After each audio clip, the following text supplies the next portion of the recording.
আরেকটা হলো সাদা কাপড় হাতের মধ্যে নাও, সাদা কাপড় আর আতরের শিশিটা লইয়া আমার এমুক গ্রামের এমুক জায়গায় এমুক বান্দার কাছে আজরাইল বসে আছে। আজরাইল যখন রুহুটা নিয়ে যাবে, এই রুহুটারে তুমি ফেরেশতা ওই সাদা কাপড়ের ভিতরে বাইন্ডিং কইরা তুমি আমার দরবারে নিয়ে আসবা। জোরে কন্না আল্লাহু আকবার।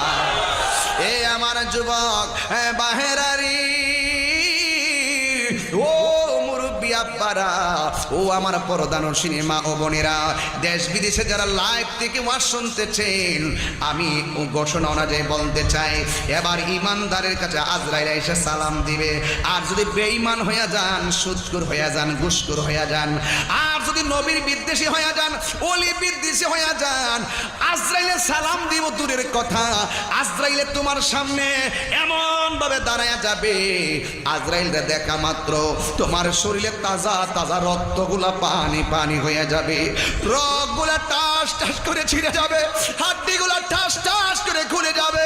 তোমার পাশে তোমার মা বসে আছে, এই কষ্টের ভাগ কেউ নিবে না।